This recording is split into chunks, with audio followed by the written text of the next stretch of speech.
Assalamualaikum warahmatullahi wabarakatuh. Selamat datang di video ini, yaitu video di kelas psikologi forensik. Pada minggu ini, saya akan memberikan materi mengenai apa itu psikopat.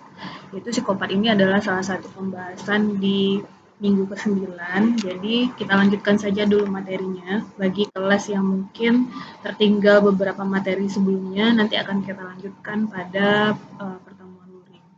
Nah, sekarang kita membahas terlebih dahulu pengertian dari psikopat. Sebenarnya mungkin Ananda semua sering mendengar ya istilah-istilah psikopat dan mungkin pernah juga untuk menggunakan konsep psikopat ini terhadap dirinya sendiri.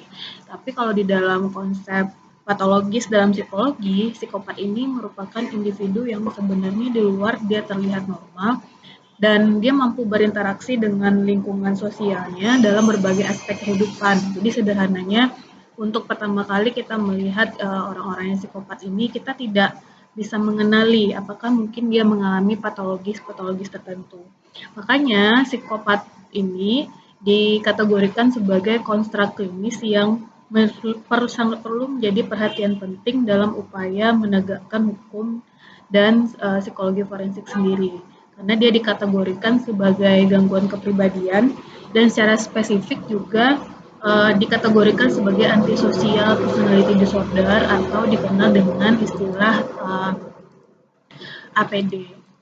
Nah, apa saja nih kriteria individu psikopati itu?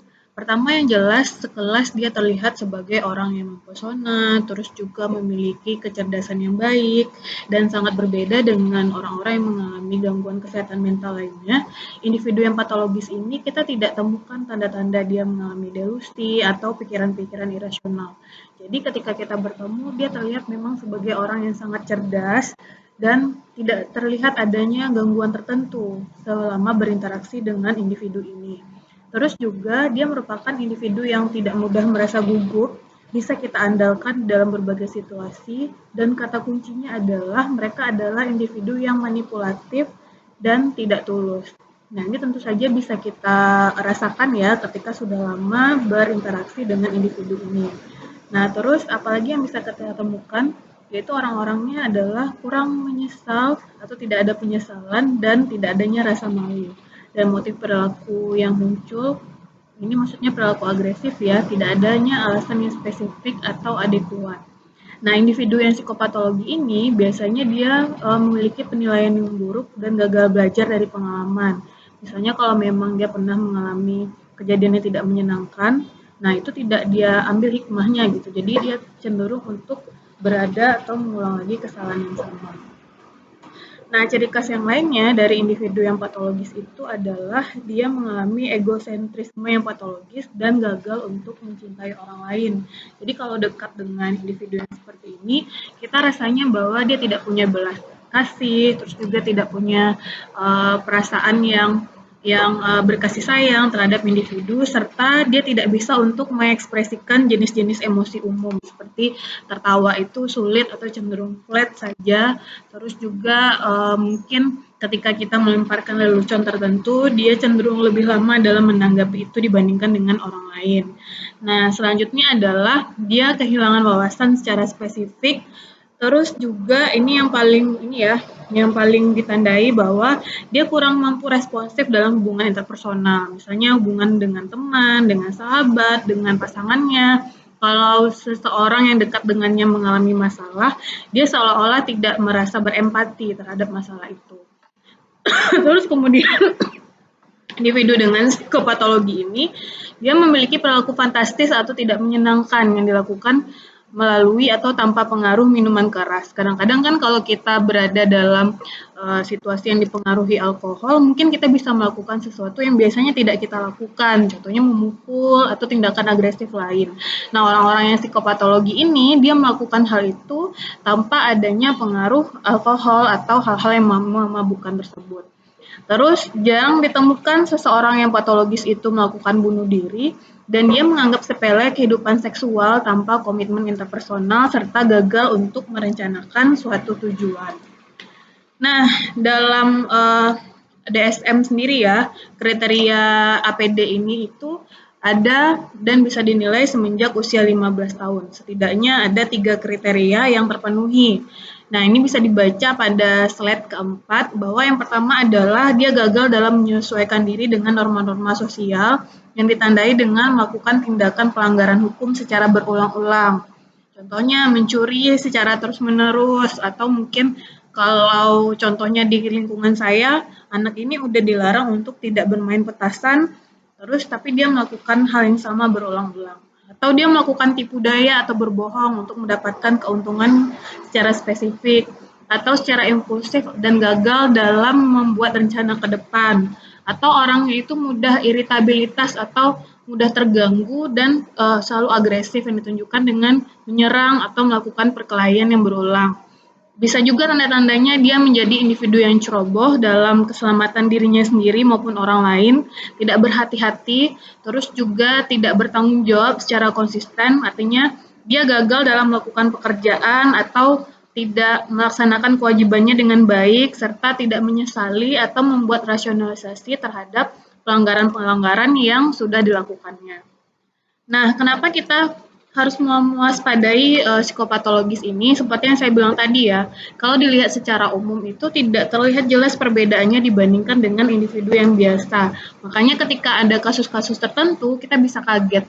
Loh, kok guru ngaji ini ternyata dia berpotensi untuk melakukan pembunuhan? Atau, oh kok seseorang yang dianggap dia itu adalah seseorang yang cerdas dan bijak, dia mampu melakukan hal-hal yang keji seperti itu.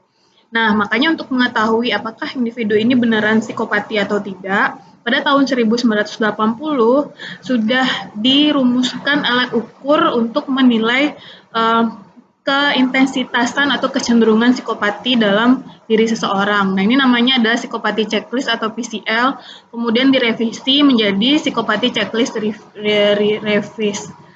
Nah, sebenarnya apa sih bedanya antara psikopat dengan antisocial person disorder lainnya? Sebenarnya APD ini bagiannya di dalamnya adalah psikopat, tapi tidak semua orang yang antisosial itu merupakan orang-orang yang psikopat. Korelasinya bisa jadi antara 55 sampai 65%, dan kalau berdasarkan penelitian terdahulu, individu-individu yang berada di penjara itu bisa jadi 50-80%-nya mengalami kecenderungan antisosial personality, tapi hanya sekitar 5%-nya saja yang memungkinkan mengalami psikopati. Sehingga psikopat ini jumlahnya itu cenderung lebih sedikit, karena dia memang gangguan yang sangat spesifik dan kalau kita ibaratkan ini dalam kurva, itu bentuknya itu sangat sedikit dibandingkan dengan rata-rata gangguan lainnya. Nah, kenapa seseorang yang psikopat itu cenderung dikaitkan dengan perilaku kekerasan atau perilaku kriminal? Yang pertama adalah orang-orang yang psikopat itu cenderung mengalami atau melakukan kekerasan yang sifatnya konsisten. Ada kasus yang baru, ada sekelompok anak-anak di bawah umur yang memukul anjing kecil, kalau kalian tahu kasusnya. Nah, itu dimulai perjalanannya dari sana. Bisa jadi memang di awalnya orang-orang yang psikopat ini tidak memiliki kecenderungan untuk itu, tapi ternyata lingkungannya mendukung. Maksudnya adalah ketika dia melakukan suatu tindakan, terus orang tua tidak mengambil peran ya, jadi tidak mengatakan bahwa yang kamu lakukan ini salah, sehingga akhirnya anak ini belajar bahwa kekerasan yang dia lakukan merupakan suatu hal yang wajar. Awalnya mungkin dia membunuh binatang kecil, tapi ternyata lama-lama dia mengalami adanya rasa menyenangkan atau kepuasan setelah melakukan itu, sehingga kemudian dia melakukan kepada objek yang lebih besar. Nah, karena psikopat itu sangat erat kaitannya dengan perilaku agresif, maka biasanya karena dia sudah mengalami itu dari proses belajar semenjak dia kecil, kelakuannya ini tidak bisa untuk dihilangkan. Nah, jadi karena individu yang psikopatik ini sering dikaitkan dengan perilaku agresivitas, maka mereka itu terbiasa untuk melakukan perilaku itu secara berulang-ulang. Nah, hal ini merupakan isu yang sangat penting dalam bidang psikiatris, bahwa apapun yang mungkin akan dilakukan oleh individu yang mengalami psikopatik ini bisa membahayakan orang lain di sekitarnya. Makanya disarankan bahwa salah satu cara untuk meredam akibat dari perilaku yang mereka lakukan adalah memasukkan mereka ke dalam rumah sakit jiwa. Nah, apa saja sebenarnya aspek yang mempengaruhi munculnya kondisi psikopati ini? Yang pertama yang jelas itu adalah faktor sosioemosional, bagaimana caranya dia dibesarkan dalam lingkungan. Kalau misalnya dia dibesarkan dari kondisi keluarga yang seringkali mengalami pertengkaran, terus juga semenjak kecil itu menunjukkan perilaku-perilaku agresif, dan lingkungan di luar keluarga juga dilihat melakukan hal yang sama, maka itu bisa cenderung untuk memunculkan perilaku psikopati ini. Yang kedua adalah faktor kognitif dan belajar sosial, seperti yang saya bilang tadi. Setelah dia berada di dalam keluarga, sering melihat perlakuan-perlakuan yang dilakukan oleh orang tuanya. Kemudian ketika proses tumbuh kembangnya tidak ada individu yang mengarahkan, maka perilaku itu dianggap sebagai hal yang wajar. Ini maksudnya perilaku-perilaku agresif tadi. Dan faktor yang ketiga tentu saja biologis. Tidak bisa kita pungkiri ya, ada kemungkinan genetik yang diturunkan oleh salah satu orang tua yang bisa mengakibatkan berkembangnya kecenderungan psikopati ini. Nah, individu-individu yang psikopat ini, dia kata kuncinya adalah manipulatif ya. Dia sangat mudah untuk memanipulasi apapun untuk mendapatkan apa saja yang dia inginkan. Makanya kita melihat seseorang yang psikopati itu seolah-olah dia merupakan orang yang penuh karisma, orang-orang yang sangat bertanggung jawab, orang-orang yang cerdas. Tapi sebenarnya yang dia lakukan adalah hanya memanipulasi agar orang lain tidak mengetahui siapa sebenarnya jati diri dari individu tersebut. Nah, kalau secara kognitif bisa kita lihat sebenarnya mereka ini memiliki kecenderungan defisit secara kognitif. Kenapa saya bilang seperti itu? Karena mereka tidak memiliki kontrol, tidak ada nilai, tidak ada norma, dan juga tidak ada filter. Jadi apapun yang mereka lakukan semata-mata difokuskan untuk pemenuhan kebutuhan dirinya sendiri. Mereka tidak peduli apakah mungkin yang dilakukan itu akan mengganggu orang lain, akan menyakiti orang lain. Konsep itu tidak ada di dalam pikiran mereka, sehingga ketika menurut orang lain mereka melakukan hal yang jahat, menurut individu ini tidak, karena dia belajar dan memaknai bahwa pelaku yang dilakukannya adalah sesuatu yang sangat wajar sekali.